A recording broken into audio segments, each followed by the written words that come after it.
Hello दोस्तों, आज के इस वीडियो में हम बात करने जा रहे हैं एक ऐसी डॉल की जिसके बाल अपने आप बढ़ने लगते हैं। और कौन सी वो डॉल है जिसके अंदर घुसा हुआ है शैतान। और बात करेंगे जर्मनी की उस डॉल के बारे में जिसने एक म्यूजियम में बहुत सारी घटनाओं को दिया है अंजाम। तो चलिए दोस्तों शुरू करते हैं। World most haunted Annabelle doll के बारे में तो आप जानते हो, लेकिन इसके अलावा भी दुनिया में बहुत से हॉन्टेड और हॉरर डॉल मौजूद है जो हमें सोचने पर मजबूर कर देती है कि आखिर असल में भूत होते हैं या नहीं, और अगर नहीं तो इन डॉल्स को लोगों ने हॉन्टेड या श्रापित क्यों माना है। आइए जानते हैं ऐसी कुछ श्रापित डॉल्स की सच्ची कहानियां। Number 1, ओकीकू Japan. जापान में एक ऐसी डॉल देखने को मिल रही है जिसके बाल अपने आप बढ़ रहे हैं। जापान में होक्काइडो शहर में रहने वाले 17 वर्ष के इकिकी सुजुकी ने अपनी बहन के लिए वर्ष 1918 में मेले से एक डॉल खरीद के दी थी, और उनकी बहन का नाम था ओकीकू आका, जो कि मात्र 2 साल की थी। वो छोटी बच्ची इस डॉल को हमेशा अपने साथ ही रखती थी। जहां वह जाती उसके साथ यह डॉल भी जाती।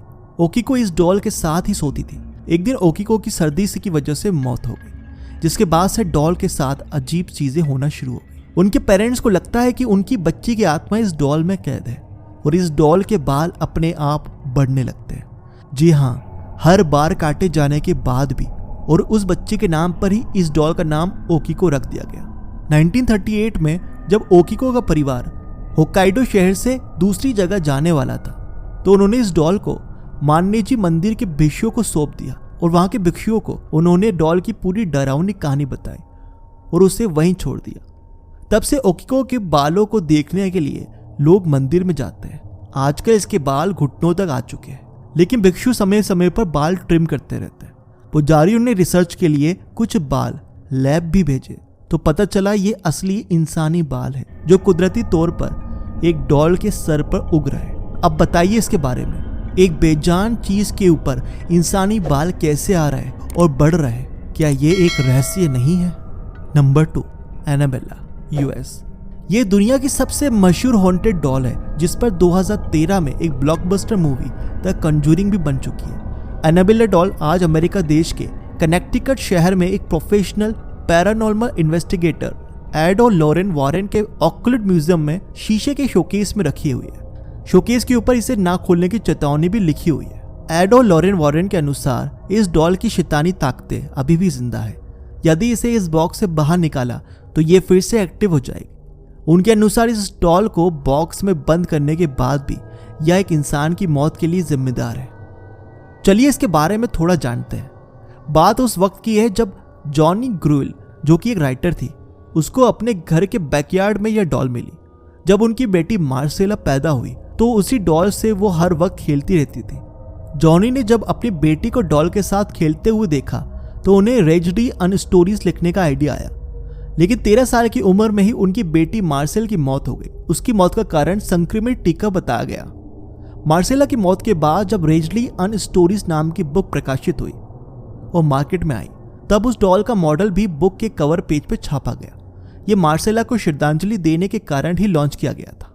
लेकिन मार्सेला की मौत के बाद असली एनाबेल डॉल, जिससे मार्सेला खेला करती थी, वो अचानक घर से कहीं गायब हो गई। जिस रहस्यमय ढंग से यह डॉल उस घर में आई थी, ठीक वैसे ही वो वहां से लापता हो गई।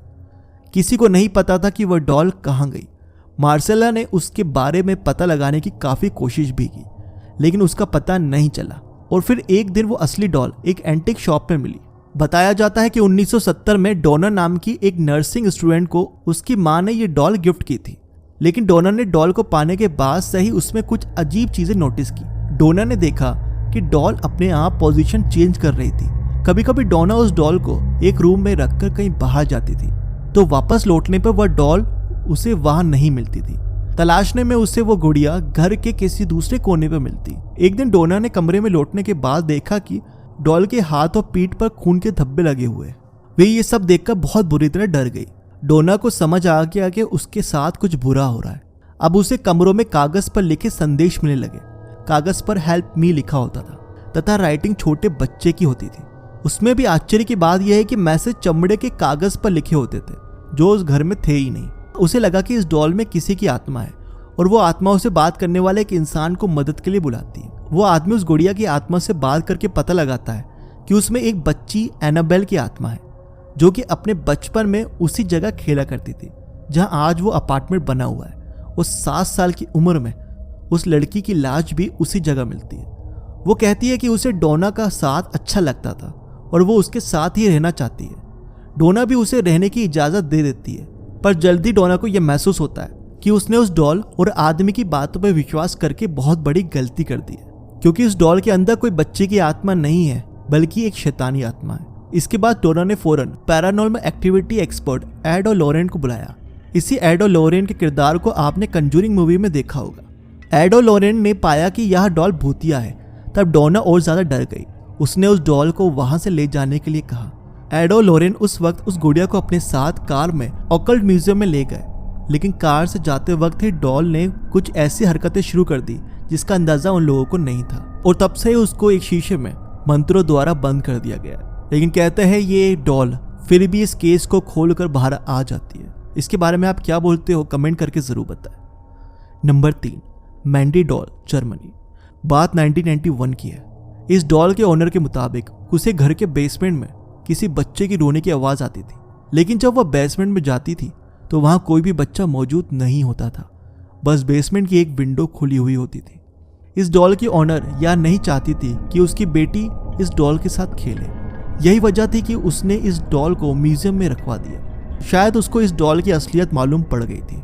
डॉल को म्यूजियम में देने के बाद बच्चे की रोने की आवाज बंद हो गई, लेकिन म्यूजियम में मौजूद इस डॉल के आसपास रहने वाले लोगों को वहां कुछ महसूस होता था। इसके साथ साथ स्टाफ के साथ भी हादसा होना आम सा हो गया। चीजों का अपनी जगह से गायब हो जाना और किसी दूसरी जगह में मिलना। इसके अलावा इलेक्ट्रॉनिक चीजों का खुद से खराब हो जाना या जल जाना, और किसी के ना होने के बावजूद भी किसी दूसरे का वहां महसूस होना। ऐसी घटनाएं होती रहती थी। इसके अलावा और भी बहुत सारे हादसे शुरू हुए। इस डॉल ने सफेद रंग के कपड़े पहने हुए हैं जो देखने में काफी पुराने लगते हैं। इसके अलावा इसके चेहरे पर जगह जगह कर्स लगे हुए और दिखने में इसका चेहरा बहुत ही डरावना है। इस डॉल की फोटो लेने के बाद इसे म्यूजियम में बंद कर दिया गया, लेकिन अगले ही दिन इस म्यूजियम में मौजूद हर चीज टूटी हुई पाई गई। सुनने में आया कि इस डॉल के अंदर किसी आत्मा ने वास किया हुआ है और वही आत्मा ये सब कर रही। यह डॉल पुराने फार्म हाउस में की बेसमेंट में मिली थी। एक आदमी इसी फार्म हाउस के पास से जब गुजर रहा था उसे एक बच्चे की रोने की आवाज आई, लेकिन वह जानता था कि वहां कोई भी बच्चा मौजूद नहीं है। और उस आदमी ने उस फार्म हाउस में जाने के लिए दरवाजा खटखटाया, लेकिन कोई रिस्पॉन्स नहीं आया और रोने की आवाज तब भी आ रही थी। वह किसी भी तरह उस फार्म हाउस के अंदर गया और उसने महसूस किया कि रोने की आवाज नीचे से आ रही है। जैसे ही वह बेसमेंट में गया उसने देखा कि वहां एक मुर्दा बच्ची मौजूद है और उसके हाथ में वही डॉल है। लेकिन वह मुर्दा बच्ची वहां पर कैसे आई यह कोई नहीं जानता था, लेकिन यह कहा जाता है कि जब वह बच्ची मरी तो उसकी स्पिरिट यानी आत्मा उस डॉल में चली गई। तब से उस बच्चे की आत्मा उस डॉल में रहती है। आज भी Mandy the haunted doll museum में मौजूद है और वहां पर होने वाले हादसे आज भी हो रहे हैं, और ये सब हादसे कई बार सीसीटीवी कैमरा में भी कैद हो जाते हैं। दोस्तों, वैसे भी कहा जाता है कि जब भी किसी के साथ कोई हादसा होता है और डॉल या गुड़िया जैसी चीजें उसके आसपास होती है तो उसकी आत्मा उसमें चले जाती है, क्योंकि डॉल देखने में तो इंसानों जैसी ही होती है, उसको बनाया भी इंसानों जैसा ही होता है। इसलिए आपको डॉल के ऊपर काफी हॉन्टेड चीजें सुनने को मिलेगी। तो दोस्तों, ये था इस वीडियो का पार्ट 1। अगर आपको ये वीडियो पसंद आई और आप चाहते हो कि मैं इसका पार्ट 2 भी बनाऊं और बाकी दूसरी भूतिया गुड़ियाओं की कहानी आपसे शेयर करूं, तो मुझे कमेंट करके जरूर बताएं। अगर आपको ये वीडियो पसंद आई हो तो इसको लाइक कीजिए, चैनल को सब्सक्राइब कीजिए और बेल आइकन दबा दीजिए। तो मिलते हैं अगली वीडियो पे, तब तक के लिए tata bye bye, see you और sayonara।